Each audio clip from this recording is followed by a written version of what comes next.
meus amigos, estamos novamente com mais uma edição do Agitaí, aqui diretamente da Rede Central TV para vocês. E hoje a gente tem um convidado de um nicho diferente, ainda não tínhamos trazido aqui para o programa, e ele vai contar um pouquinho para a gente dessa parte do audiovisual. Vai contar um pouquinho sobre cinema, sobre castings, para quem aí tem um pouquinho de curiosidade, né? Sobre como acontece uma produção, da onde que surgem as ideias, os filmes, até sair no papel. E eu quero que vocês recebam aí da casa de vocês, com todo carinho, o nosso querido Henrique Farias. Seja muito bem-vindo no nosso programa. É um prazer sempre receber convidados de meios diferentes, nichos diferentes, né? E eu quero que você se apresente, Henrique. Conte para nós quem é o Henrique, o que você faz, o que você mais gosta de fazer. Certo. O que eu mais gosto de fazer é cortar grama de casa. Uau! Olha só, já tem um cortador de grama aqui para vocês contratar. Cortar minha lenha, cuidar da minha casa, é o que eu mais gosto. Mas enfim, né, falando de trabalho, eu sou diretor de cena, de filmes publicitários, né? Quando eu consigo uma brecha, eu tento algum projeto de cinema, eu empreendo algum projeto mais na área cultural ou autoral, né, digamos assim, fazendo um curta-metragem ou ajudando algum amigo num projeto, mas no trabalho a minha linha principal é direção de cena, né, direção de filmes publicitários. Então, no caso, você atua diretamente ali, vamos dizer, é mais para filmes ou também tem, por exemplo, se for um comercial? Você também dirige?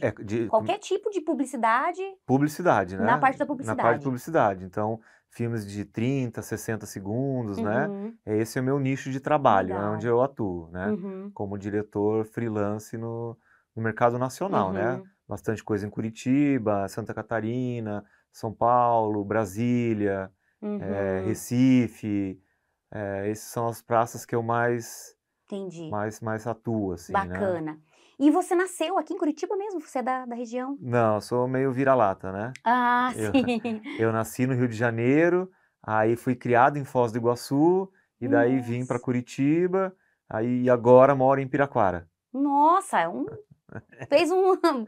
ficou em vários lugares então, né? Em vários Que lugares. bacana. E você gosta hoje de morar aqui em Curitiba? Adoro. Para você o frio tudo bem? Não, tudo ótimo. Eu viajo bastante o país, né? Conhecendo, trabalhando com vários locais, e assim, ainda não fui seduzido por nenhum outro lugar que não seja aqui Curitiba, né? E agora ainda mais Piraquara também, que eu acho um lugar fantástico, que acho que ainda tem que ser descoberto por muita gente aqui de Curitiba, né? Um potencial enorme para várias coisas, né? Então, bacana. agora.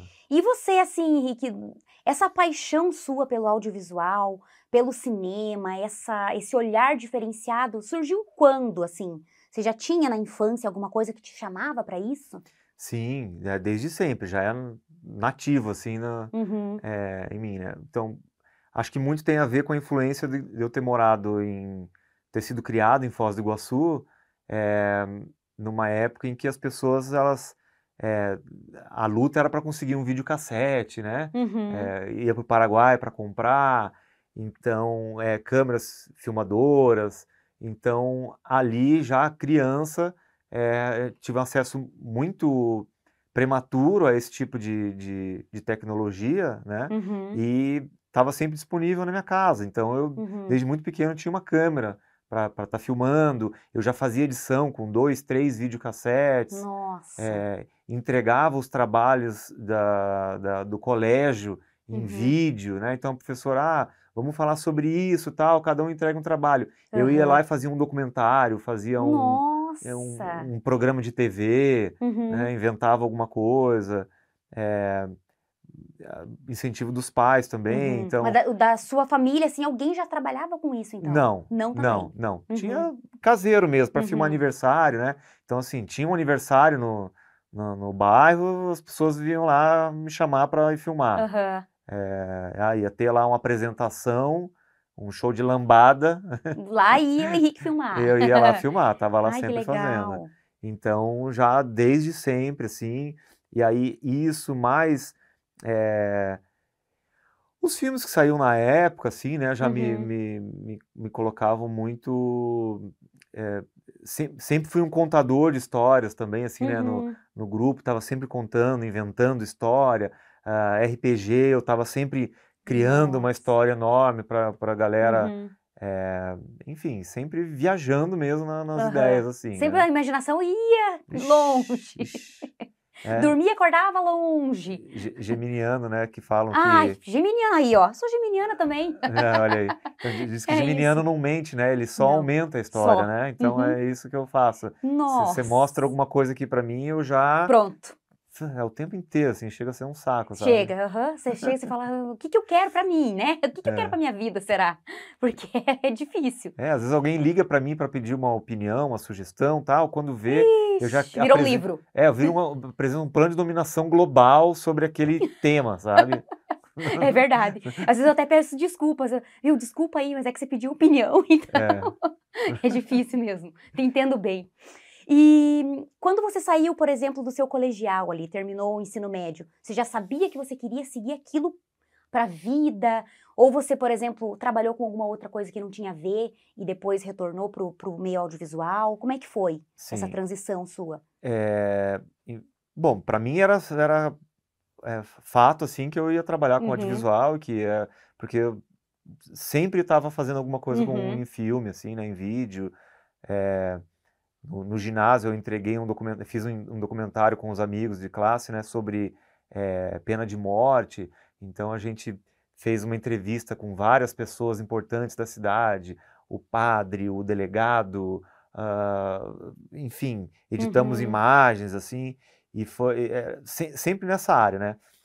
Acontece que quando começou a chegar a época de eu pensar assim, realmente no que eu ia me formar, estava começando uma revolução digital, né? Tava começando assim, os filmes do George Lucas, do Spielberg.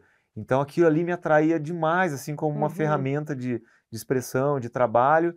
Então quando eu optei pelo meu curso de graduação, eu não optei por cinema, eu optei por ciência da computação. Nossa! Nada a ver, assim, quase. Então, parece que não faz sentido, mas como eu entendia, ou eu vislumbrei que o cinema seria digital, né? Eu falei, cara, se eu preciso Sim. dominar Essa esse ferramenta. universo, porque eu queria trabalhar com computação gráfica, queria fazer nave espacial, queria essas coisas todas, então eu fui estudar, e também tive acesso a computador muito cedo, né? Muito cedo. Eu brinco assim, lá em Foz, se eu não me engano, não sei até onde é verdade, mas parece que uma das primeiras locadoras de filme no Brasil foi em Foz do Iguaçu. Nossa. Né? Aí imagina, com a fronteira também os primeiros computadores já chegavam ali, estavam à disposição. Então, os meus brinquedos eram esses, né? Videogame, câmera, computador, então tudo levou para isso, né? Então aí eu saí de Foz, vim para Curitiba, me formei em ciência da computação, comecei a trabalhar efetivamente na área de TI, né? Na área de TI. E enquanto eu me inseri no mercado trabalhando na área de TI, eu ganhei uma pós-graduação em cinema e TV na PUC. Nossa, sensacional. Aí me formei em cinema e TV, que daí foi o que me trouxe de volta, né, para o audiovisual, porque dali eu decidi que realmente eu ia atuar 100% nessa área. Eu montei minha produtora, fiz meus primeiros filmes comerciais mesmo, profissionais, né? E aí chegou um momento em que eu precisei decidir se eu seria um empresário ou se eu seria um diretor de filmes, né, especificamente. Sim.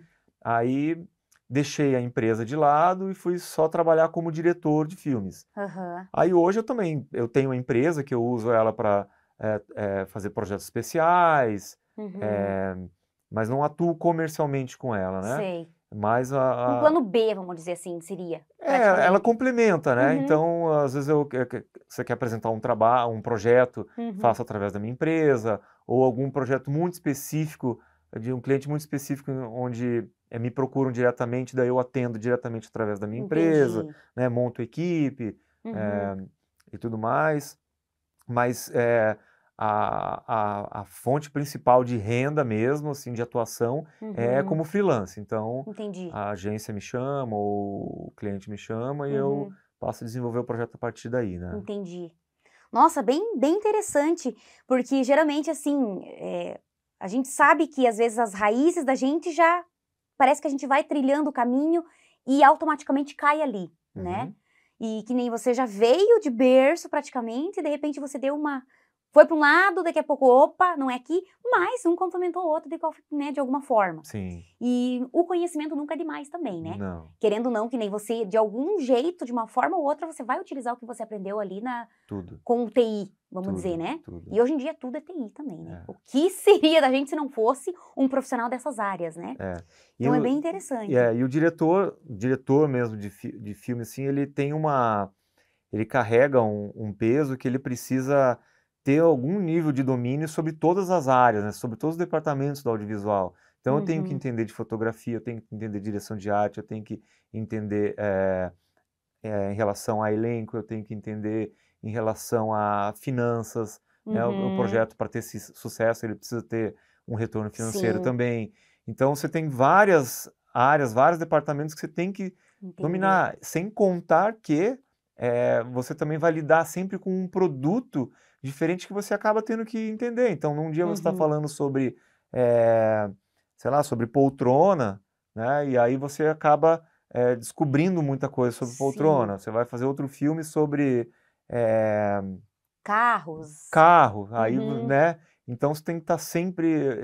Eu estou o tempo inteiro atento a várias coisas para poder dialogar com as pessoas, porque eu nunca sei qual que é o próximo projeto. uhum, Então, por exemplo, sai um clipe da Anitta. Ah, eu não gosto de Anitta, mas eu vou lá e assisto, sim. né? Aí Uhum, tem uma repercussão grande ali sobre ah, um movimento musical novo que eu não gosto, mas eu vou lá e isso aí. A minha esposa, às vezes alguém puxa um assunto assim, eu começo a falar sobre a Anitta, sobre ela. uhum. Tá, mas como é que você sabe, cara, né? Da onde você não ouve?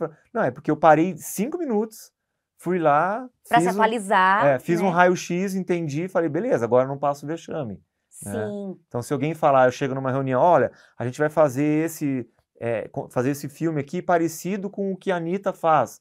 Eu, tipo, tá, eu Opa, você já sei tá do que o cara tá antenado. falando, não passo vexame, Uhum, né? E assim sobre, por exemplo, nunca assisti Game of Thrones, uhum, mas é comum às vezes chegar numa reunião, alguém fala assim, ah, não sei o que, tipo lá no Game of Thrones. uhum, Eu, ah, tá, não, fica tranquilo. É uma cultura popular, né? uhum. Então eu preciso estar antenado. O Sim, diretor tem que estar o tempo inteiro sabendo disso para poder dialogar, né? Até estou agora envolvido num projeto em que tem alguns filmes de TikTok.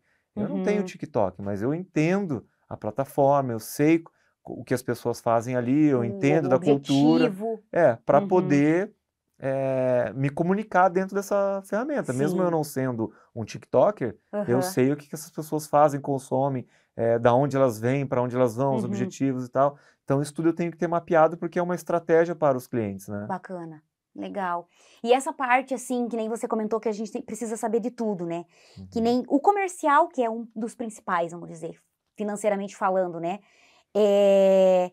Quando você vai dirigir alguma coisa, você pensa também nessa questão de, o elenco precisa ser assim para vender assim.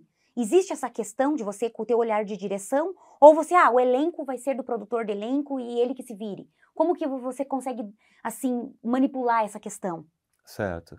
Eh, Enfim, quando que eu me envolvo num projeto? Geralmente, a agência de publicidade desenvolveu um roteiro, ela apresentou, eles já criaram isso pensando em vários elementos para atender a demanda do cliente. O cliente aprova aquilo ali, entende que Uhum, aquilo ali é coerente na comunicação dele, e aí, quando eles vão orçar esse filme, uhum, eles geralmente procuram duas, três produtoras, cada aham, produtora com um diretor, né? Cada produtora escolhe um diretor, sugere um diretor.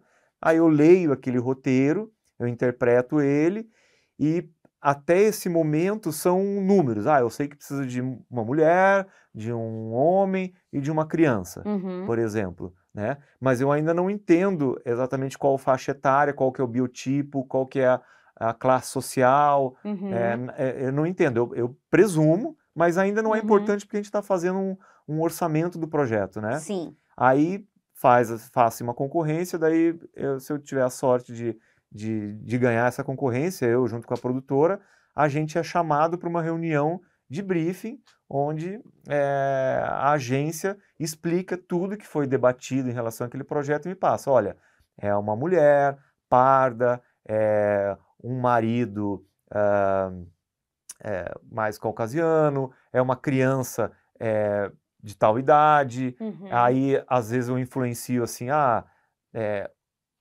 pode ser uma menina, mas por que você quer uma menina? Porque na história eu notei isso, então prefiro uma menina, não, um menino aqui vai ser mais legal. Aí às vezes está genérico e eu vou influenciando, né?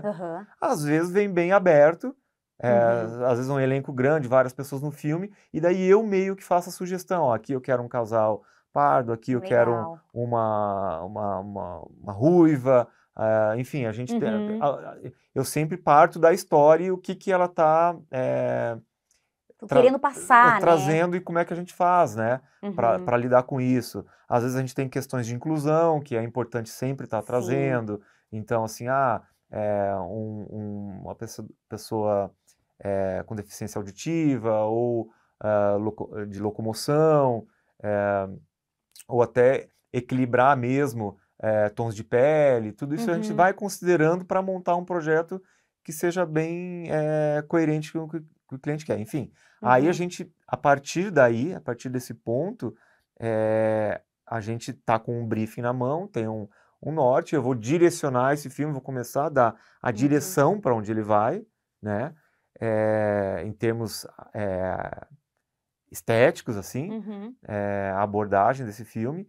E aí a gente faz uma pesquisa de elenco, a gente contrata uma produtora de elenco e eu filtro as informações da agência e do cliente e falo, ó, eu penso assim e tal, vamos pensar numa pessoa parecida com a Fernanda Montenegro ou uma pessoa parecida com Ciclano, com os homens, assim, ó, Acho que essa parte é a mais assim, né? Quero um George Clooney aqui, entendeu? Aí você vai brincando com os biotipos e monta, né? E monta esse elenco. Enfim, aí a produtora de elenco ela faz uma chamada de elenco, traz várias pessoas, eu faço um filtro inicial, aí a partir desse filtro a gente testa essas pessoas, então, sei lá, testa 60 pessoas, né? Hoje em dia, em função da pandemia, a gente faz teste à distância, a gente faz um primeiro teste, a pessoa mesmo faz pelo celular, manda, a gente filtra, se houver necessidade, a gente faz um teste presencial específico, mas muitas vezes não precisa. E aí, ali, eu coloco em ordem de preferência minha para o filme que eu quero fazer e bato isso com o cliente e com a agência. Então, eu coloco lá para cada personagem, digamos, 6 opções em ordem de preferência e tenho que defender o porquê que aquela pessoa é a minha preferida. Legal. Ó, essa pessoa que aí o cliente também vai me perguntar por quê, como você... E aquela terceira opção tem um biotipo mais parecido com o que eu acredito para o meu produto. Por que você não gosta dela? Não é que eu não gosto dela. Eu vi assim, mas aquela terceira todas as opções aqui são possíveis, né? Mas para mim é essa. A terceira ali é uma boa. Só que, por exemplo, veja que ela é uma pessoa mais introspectiva. O sorriso dela é mais acanhado. A primeira pessoa é mais introspectiva. Ou ao contrário, esses dias a gente fez um filme em que a gente queria um pai bem tiozão, assim, sabe? E o protagonista do filme era o filho. Então, o cliente me questionou por que a minha primeira opção era um cara que não era tão bom. Porque quando uma pessoa que não tem experiência ela vai julgar, ela quer que todo mundo seja bom. Daí a minha justificativa foi assim, é porque eu não quero que esse cara seja muito bom. Eu quero que ele seja secundário em cena. Ele não pode ter... um domínio tão grande. Ele não pode ter uma presença em cena tão forte quanto o filho, porque o protagonista é o filho. Então ele tem que ser ali, meio acanhado, meio não sabe direito, meio desajeitado, tiozão mesmo, assim. E aí ele entendeu, não, faz sentido e tal. E aí foi aprovado. Então, às vezes eu ganho, às vezes eu perco, mas Sim. todo mundo sai ganhando sempre, né? Legal. E tem às vezes, assim, que vocês... Alguma vez já aconteceu de vocês receberem material de pessoas, assim, tipo, total sem noção? De, por exemplo, a produtora tentar jogar o casting e aparece um sem noção que grava errado, ou que grava com o celular onde não é pra gravar, numa iluminação ruim, coloca o dedo. Tem. Acontece algumas coisas, né? Tem bastante história, tem bastante coisa, assim, as pessoas, nesse momento de pandemia, eu criei um protocolo de teste à distância, né? Então, ali eu explico para a pessoa, use uma roupa discreta, que é o que mais acontece, a pessoa coloca, se monta, né? Brinco vermelho, a blusa azul. Aí ela se monta. Não, o mais neutro possível, porque assim, o ideal é que seja um fundo cinza com uma luz plana, né? A pessoa com a roupa bem clara, bem simples, sem maquiagem ou muito pouco maquiagem, para eu entender, porque ela não pode presumir o que será o filme. Sim. Então ela tem que ser o mais neutro para eu saber para onde ela vai. Se eu vou precisar jogar essa pessoa para cima, ela vai precisar ser mais extrovertida do que ela é, ou se eu vou ter que conter ela. Não, essa pessoa é muito extrovertida, mas eu vou... Consegue dar uma diminuída, conter, no caso. Às vezes no sotaque. A pessoa, é bem comum me perguntar, mas ela tem um sotaque carregado, você consegue? Eu falei assim, ó, essa consegue, aquela não consegue. Então, eu treinei ao longo dos anos esse tipo de coisa. Enfim, eu tenho que identificar muitos elementos na pessoa, né? Sim. Porque quando a gente está lá no set de filmagem, o jogo já tá, a bola já está em campo, né? Assim, tá acontecendo. Então, eu não posso...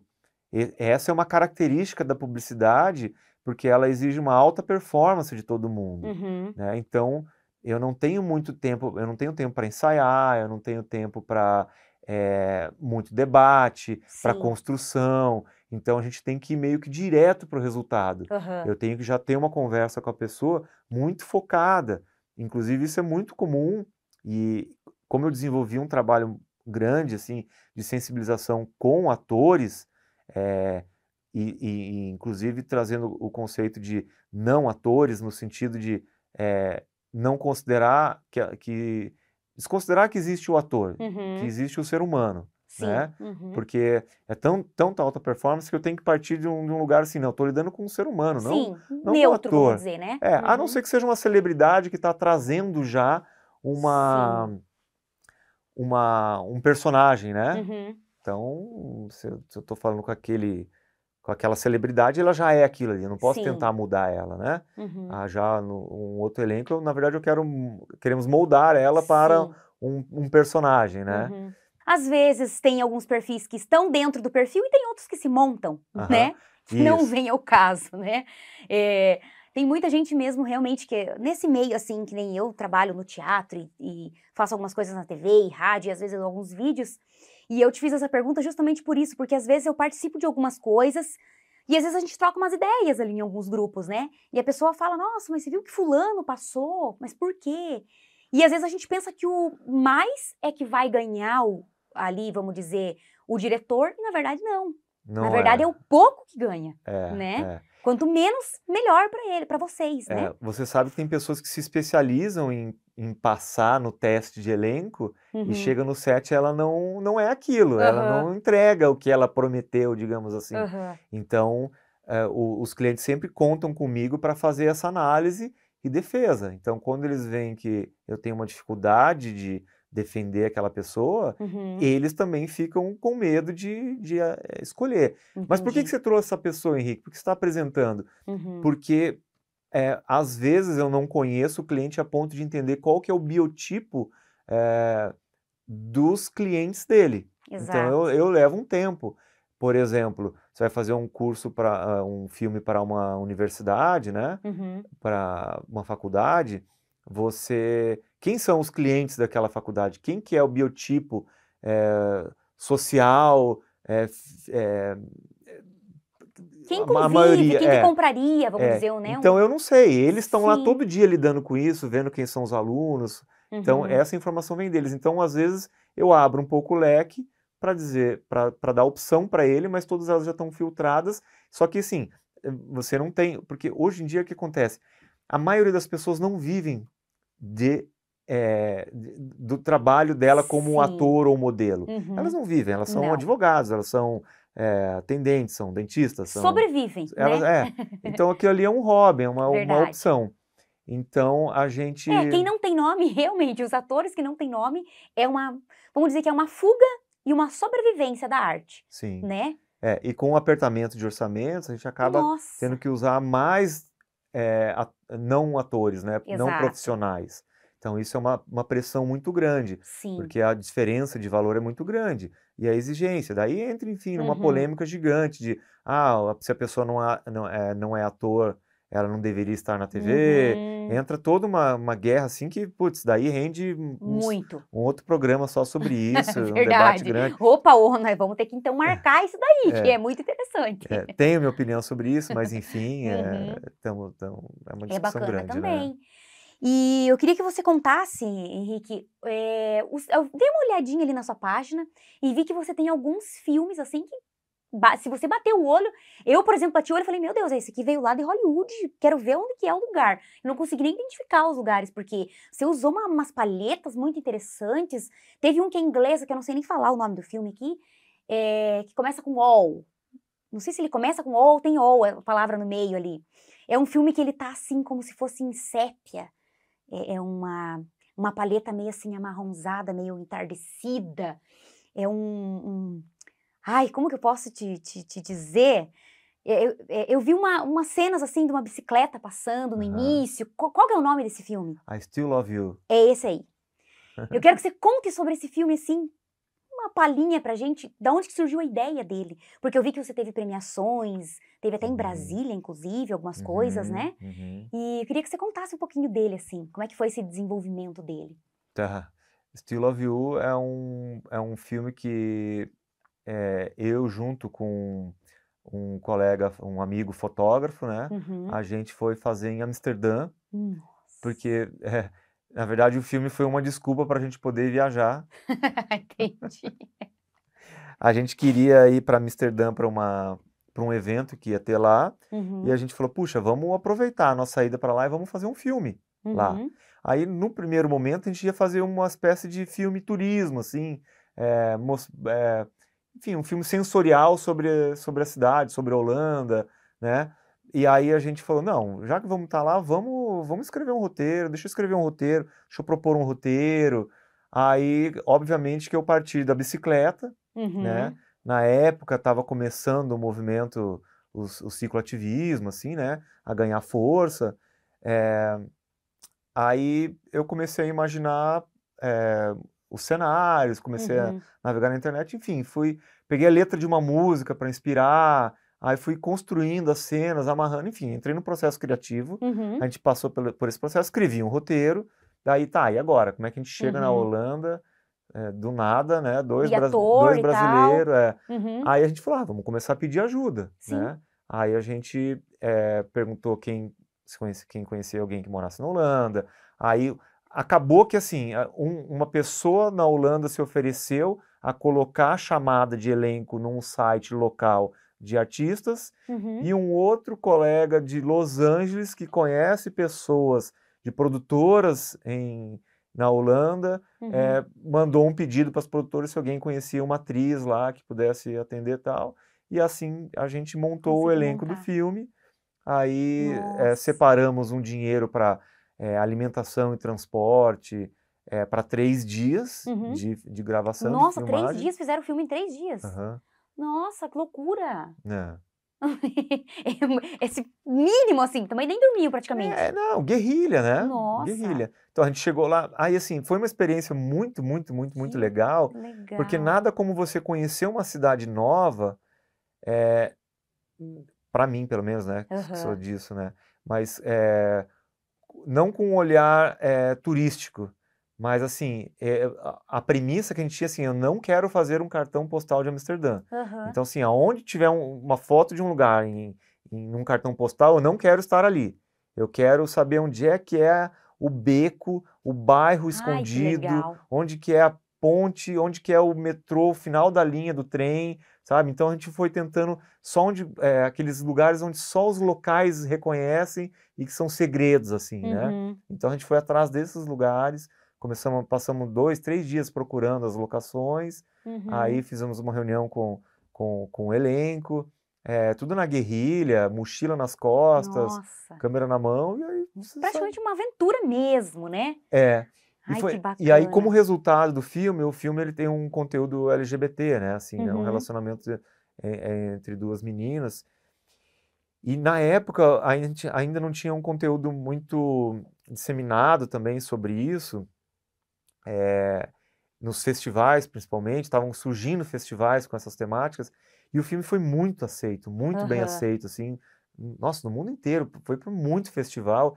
E todos os retornos eram sempre muito positivos no seguinte sentido: como havia carência naquele momento de materiais, de filmes dessa temática e que tivessem uma sensibilidade, sabe? Que tivesse uma poesia e que não fosse algo leviano sobre o tema, sabe? Então isso foi muito legal, muito recompensador, assim, legal. Né?